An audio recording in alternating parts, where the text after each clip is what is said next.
Hello magical mind. तो dear, आज हम कैपिटल स्ट्रक्चर का एक और क्वेश्चन सॉल्व कर रहे हैं जो कि हमारे AKTU के एग्ज़ाम में ऑलरेडी ये क्वेश्चन आया हुआ है प्रीवियस अटेम्प्ट के पेपर्स में। ठीक है, तो इसको हम सॉल्व करने जा रहे हैं। बहुत ही अच्छा क्वेश्चन है, आप प्लीज़ ध्यान से बने रहिएगा मेरे साथ। राइट, तो यहाँ पर देखिए, सबसे पहले ये बोल रहे हैं कि Messrs Deepika limited has a share capital, यानी ये एग्जिस्टिंग शेयर कैपिटल है। ऑलरेडी कंपनी के पास एग्जिस्टिंग शेयर कैपिटल कितने की है? 10 लाख की है, जो 1 लाख इक्विटी शेयर्स में डिवाइडेड है, फुली पेड अप है। और it has a major expansion programme requiring an investment of another 5 lakh rupees. इनको 5 लाख एडिशनल फंड की जो है वो रिक्वायरमेंट है, आप यहाँ पे देख रहे हैं।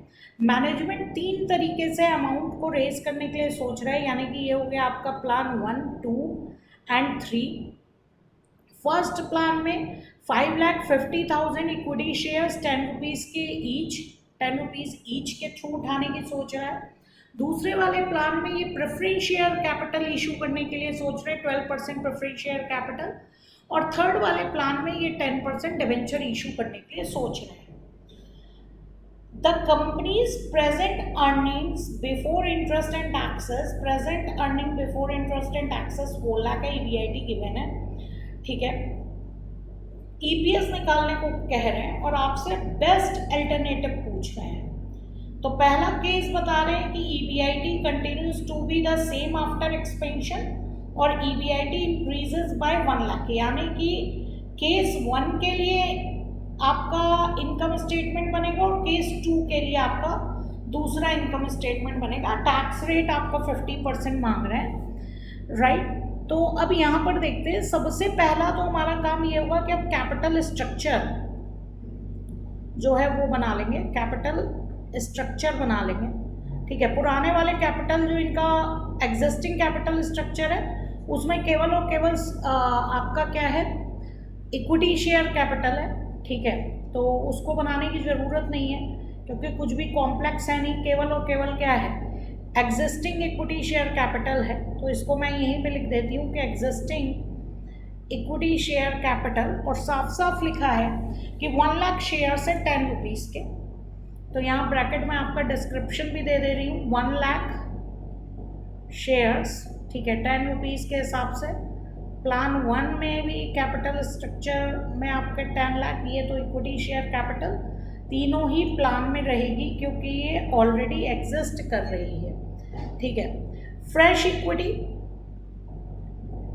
इक्विटी शेयर कैपिटल प्लान 1 में केवल होगा, प्लान 2 और प्लान 3 में नील रहेगा। प्लान 1 में fresh equity share 50,000 equity shares 10 rupees के लोग सोच रहे हैं, तो 50,000 यहाँ पे मैंने लिख दिया, 50,000 शेयर्स। ठीक है, और ये 5 लाख इन्होंने रेस कर लिया, ये हो गया प्लान 1। प्लान 2 में इन्होंने सोचा था 12% प्रेफरेंस शेयर, तो यहाँ पे हम लिख लेते हैं 12% प्रेफरेंस शेयर कैपिटल। ये भी 50,000 शेयर्स सोचे थे प्रेफरेंस शेयर्स वाले, तो यहाँ पे इक्विटी में नील हो जाएगा। आपके बार 5 लाख हमने कहाँ से रेज कर लिया, प्रेफरेंस शेयर कैपिटल से। ठीक है, और प्लान 3 में ये 10% डिवेंचर्स 5 लाख का इशू करने के लिए सोच रहे हैं, तो यहाँ पे मैंने लिख दिया 10% डिवेंचर, जो कि आपके प्लान 1 में नहीं है, प्लान 2 में नहीं है, 5 लाख आपका जो है प्लान 3 में है। और इस तरीके से मैंने तीनों प्लान के कैपिटल स्ट्रक्चर यहाँ पर बना लिया, जो कि अभी क्या है, हम देख रहे हैं टोटल कैपिटल एम्प्लॉयड हमारी 15 lakhs है। राइट, टोटल हमारी कैपिटल एम्प्लॉयड 15 lakhs। क्लियर है, आई होप। ठीक है, नेक्स्ट अब हम देख रहे हैं case 1 when EBIT is matching with existing EBIT, और हम केस 1 के लिए क्या बना रहे हैं, इनकम स्टेटमेंट बना रहे हैं। प्लान 1, 2 एंड 3 ठीक है, इनकम स्टेटमेंट बना रहे हैं। EBIT क्वेश्चन में हमें गिवन है 4 लाख,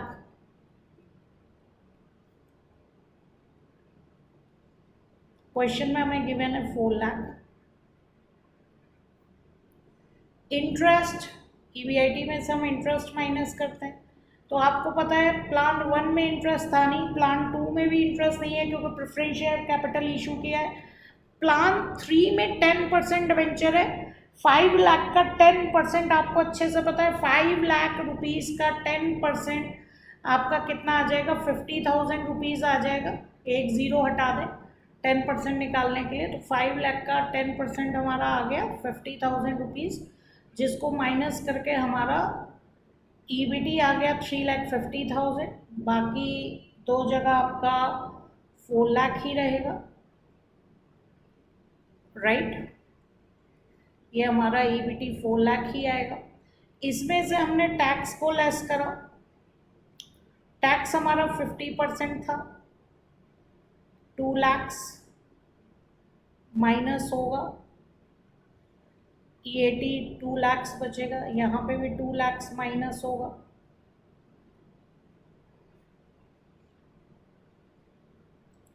$3,50,000 में से 1,75,000 आएगा, उसका 50% या हाफ 3,50,000 का, यहाँ पे आ गया आपका 1,75,000 और that is earning after tax. ठीक है, अर्निंग आफ्टर टैक्स के बाद हमारा क्या आता है, प्रेफरेंस डिविडेंड। मैं प्रेफरेंस डिविडेंड को PD लिख रही हूँ, एग्जाम में प्लीज़ मेरी थोड़ा शॉर्ट फॉर्म मत लिखिएगा, पूरा ही लिखिएगा, ठीक है।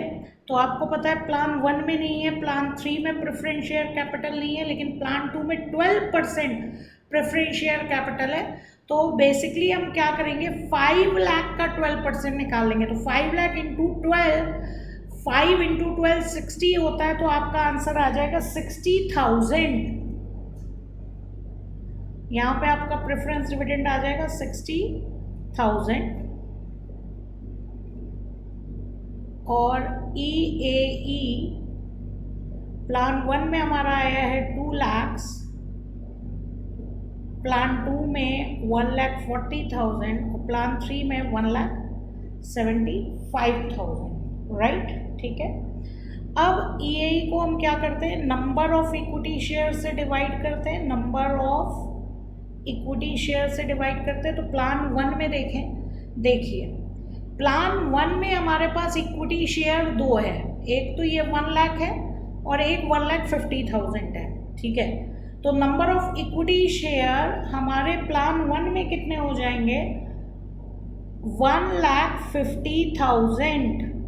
समझ में आ रही बात। जबकि प्लान 2 में केवल और केवल इक्विटी शेयर्स, हमें प्रेफरेंस शेयर्स के नंबर्स नहीं लेने हैं, हमें प्रेफरेंस शेयर्स के नंबर नहीं लेने। हमेशा याद रखिएगा कि earnings available to equity share holder को हम नंबर ऑफ इक्विटी शेयर से डिवाइड करते हैं। तो प्लान 2 में तो केवल एक ही इक्विटी है, एग्जिस्टिंग इक्विटी है, ठीक है, जिसके 1 लाख शेयर्स हैं, और प्लान 3 में भी वही है, एग्जिस्टिंग इक्विटी, ठीक है। तो प्लान 2 और 1 में हम नंबर ऑफ इक्विटी शेयर्स लेंगे 1 लाख एंड 1 लाख, जबकि प्लान 1 में old equity plus new equity दोनों को ऐड करके 1 लाख पुराने वाला और 50,000 नया वाला ऐड करके 1,50,000 हमने लिया है।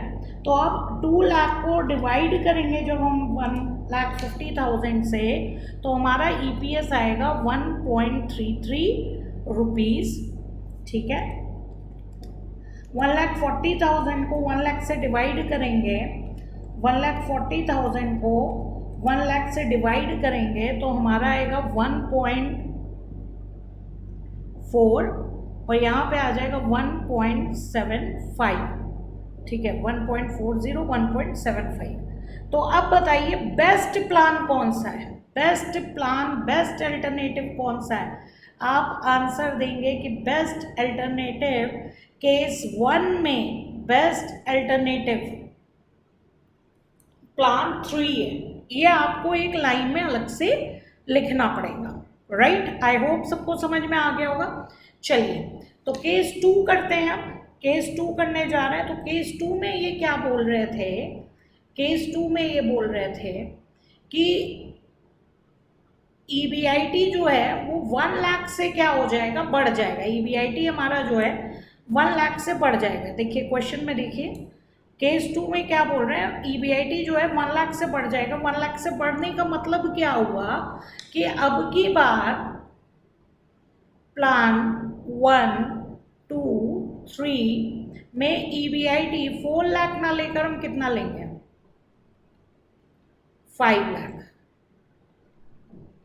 तीनों में EBIT हम कितना लेंगे, 5 लाख, 5 लाख, 5 लाख, ठीक है, माइनस इंटरेस्ट। यहाँ पे था नहीं, यहाँ पे था नहीं, बिल्कुल पुराना वाला ही रहेगा आपका। 50,000 का इंटरेस्ट आएगा, 50,000 का इंटरेस्ट आ गया जो केस 1 में हमने लिया था, ठीक है। 5 लाख प्लान 1 में, 5 लाख प्लान 2 में, और 4,50,000 जो है प्लान 3 में हमारा EBT आया। अब हम टैक्स माइनस कर देंगे 50%, 2,50,000, 2,50,000 आपका EAT भी हो जाएगा। यहाँ पे भी सेम रहेगा 2,50,000।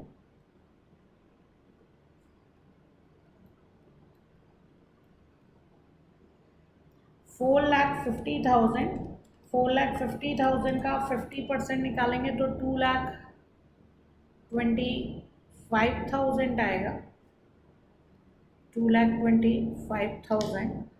इसमें से हम प्रेफरेंस डिविडेंड लेस कर देंगे, पहले और लास्ट में था नहीं। सेकंड वाले में 60,000 था, सेकंड वाले में 60,000 था। कॉन्सेप्ट पूरा का पूरा वही है जो हमने अभी केस 1 में किया था, बिल्कुल पूरा का पूरा कॉन्सेप्ट आपका वही है, राइट। लेकिन यहाँ पर बस कंपटीशन थोड़ी सी चेंज हो गई है। तो ये हमारा निकल आया EAE divided by number of equity shares, बिल्कुल जैसा हमने पहले निकाला तो वही रहेंगे। इधर 1,50,000, यहाँ पे 1 लाख, यहाँ पे भी 1 लाख, और इसके बाद हमारा जो है EPS निकल आएगा, ठीक है।